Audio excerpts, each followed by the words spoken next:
Bugun men sizga juda muhim mavzuni tushuntirib beraman.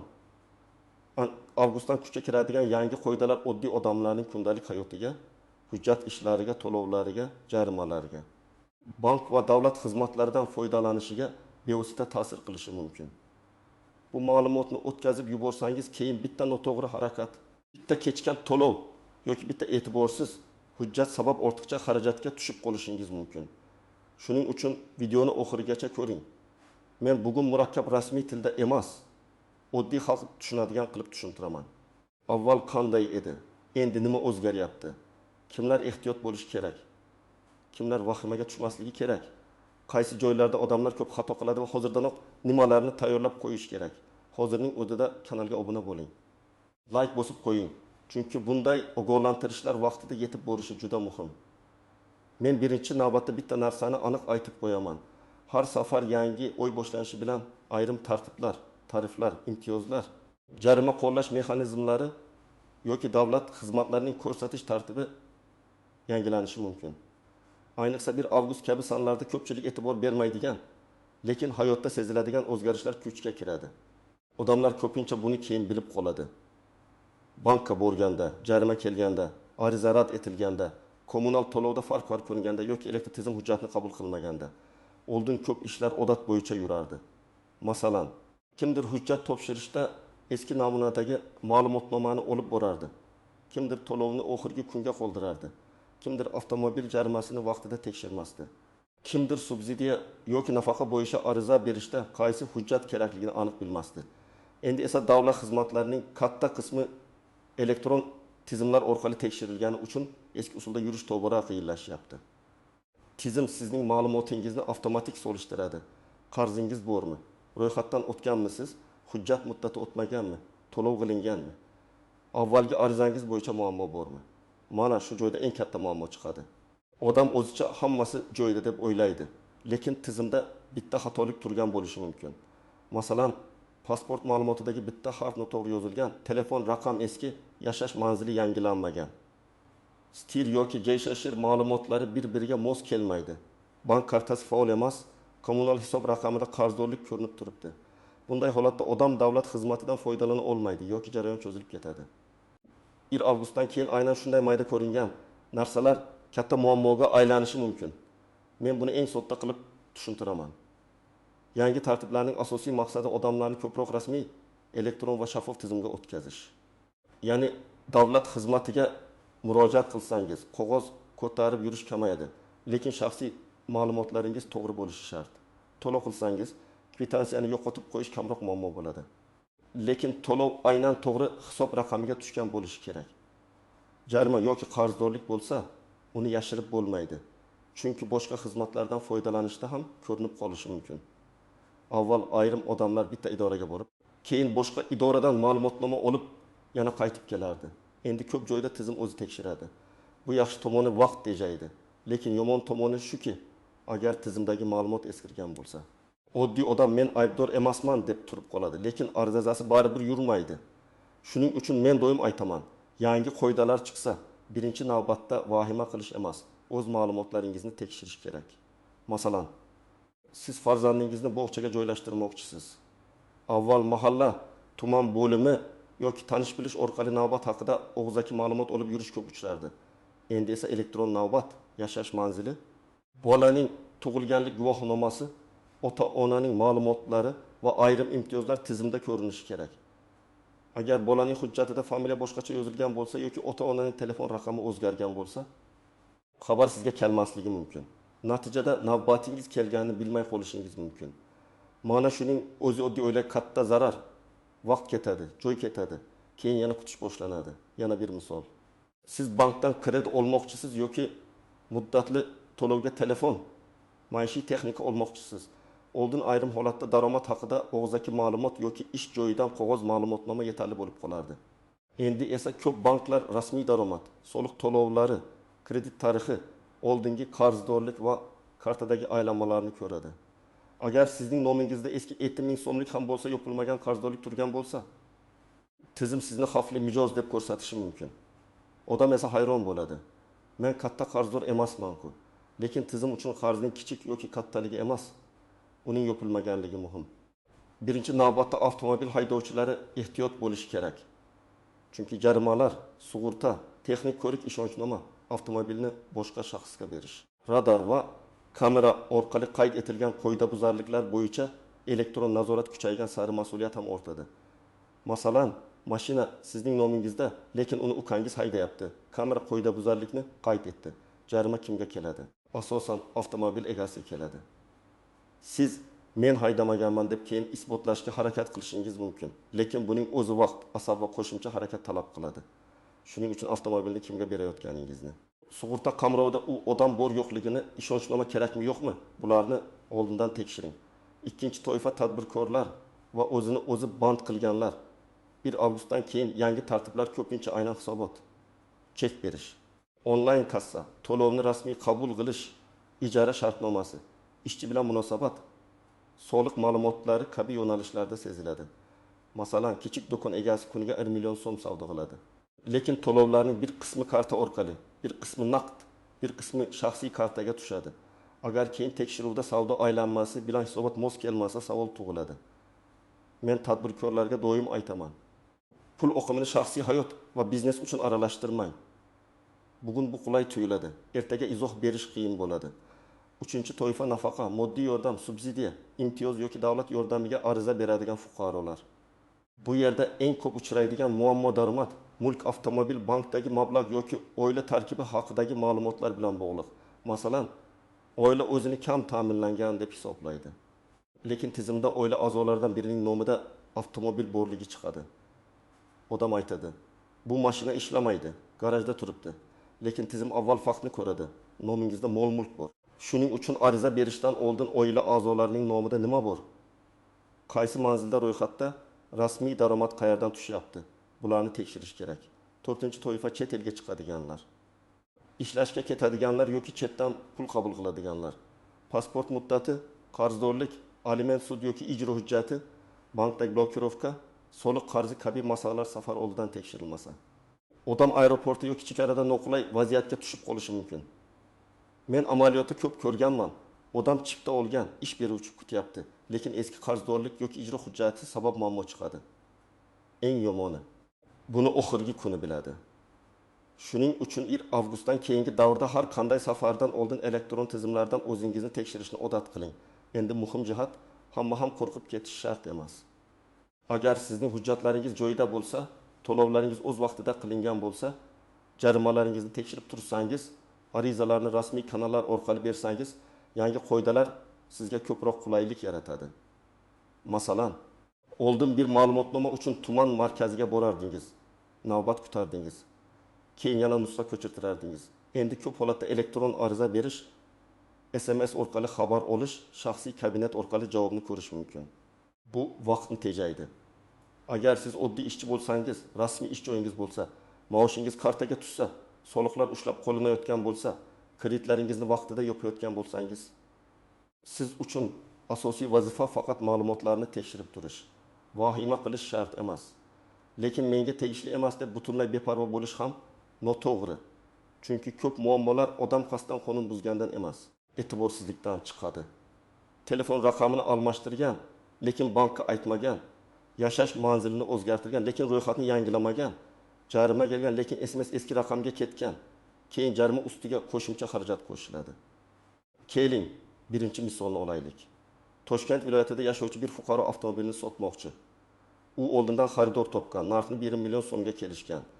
Notariusga borishadi. Shu payt ma'lum bo'ladiki, avtomobil egasining nomida eski jarima bor. Ustiga ustak ijro bo'yicha cheklov qo'yilgan. Jarima katta emas, masalan 300 ming so'm atrofida. Lekin cheklov borligi sabab bitim darhol amalga oshmaydi. Xaridor kutishni xohlamaydi. Boshqa mashina ko'radi. Sotuvchi esa 300 ming so'm deb 20 millionlik savdo qo'ldan ketdi deb afsus qiladi. Demak, avtomobil oldi sotisidan oldin jarima va cheklovlarni tekshirish majburiy odat bo'lishi kerak. Ikkinchi misol. Bir oila subsidiya asosida uy olish uchun ariza bermoqchi. Ota rasmiy ishlamaydi, ona uy bekasi, 2 farzand bor. Ular o'zlarini yordamga muhtoj deb hisoblaydi. Lekin tizimda otaning nomida avval ochilgan yakka tartibdagi tadbirkorlik faoliyati hali yopilmagan bo'lib chiqadi. Daromad bo'lmasa ham faoliyat yopilmagani savol tug'diradi. Natijada ariza qo'shimcha tekshiruvga tushadi yoki rad etilishi mumkin. Bu yerda odam men biznes qilmayapman deydi. Lekin hujjatda faoliyat ochiq turgan bo'lsa, tizim buni ko'radi. Shuning uchun ariza berishdan oldin eski tadbirkorlik, soliq hisoboti, qarzdorlik va bank hisoblarini tekshirish kerak. Uchinchi misol, talaba kontrakt to'lovini bo'lib to'lamoqchi. Oilasi birinchi qismini to'lagan, qolgan qismi keyinroq to'lamoqchi. Lekin to'lov noto'g'ri rekvizitga yoki eski hisob raqamiga rekvizitga yoki eski hisob raqamiga ketgan bo'lsa, universitet tizimida qarzdorlik ko'rinib turaveradi. Talaba o'qishga kirganda to'lov tasdiqlanmagan bo'ladi. Keyin dekanatga, bankka, buxgalteriyaga yugurish boshlanadi. Shuning uchun har qanday katta to'lovda faqat pul o'tkazish yetarli emas, uning qabul qiluvchi tizimda aks etganini ham tekshirish kerak. 4-misol. Fuqaro ishga kiryapti. Ish beruvchi undan pasport, diplom, mehnat daftarchasi ma'lumotlari va bank kartasini so'raydi.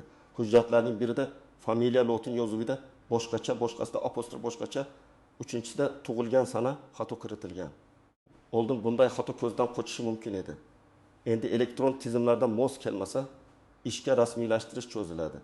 Odam bir oy maosh ola olmay qolishi ham mumkin. Shuning uchun hujjatdagi ism, familiya, tug'ilgan sana, joy, she'r va pasport seriya raqami bir xil yozilganini tekshiring. Endi istisnolar haqida gapiraman. Har bir yangi tartib ham hamma uchun bir xil qo'llanmaydi. Ayrim qoidalarda pensiya yoshidagilar, nogironligi bo'lgan shaxslar, kam ta'minlangan oilalar, talabalar, harbiy xizmatchilar, ayrim hududlarda yashovchilar yoki ma'lum muddatgacha ariza berganlar uchun alohida shartlar bo'lishi mumkin. Eng katta xato shuki odamlar qo'shnisining gapiga qarab xulosa qiladi. Qo'shniga imtiyoz chiqqan bo'lsa, demak menga ham chiqadi deb o'ylaydi.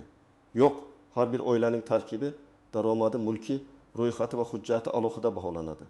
Masalan, ikkita oila yonma-yon yashaydi. Birinchi oilada 5 kishi bor. Rasmiy daromad kam, mulk yo'q. Farzandlar voyaga yetmagan. Ikkinchi oilada ham daromad kamdek ko'rinadi. Lekin oila a'zolaridan birining nomida 2 xonali uy va avtomobil bor. Tashqaridan ikkalasi bir xil ko'rinishi mumkin. Lekin tizim uchun ular bir xil emas. Shuning uchun falonchiga berildi, menga nega berilmadi degan savolga javob ko'pincha hujjatlarda yashiringan bo'ladi.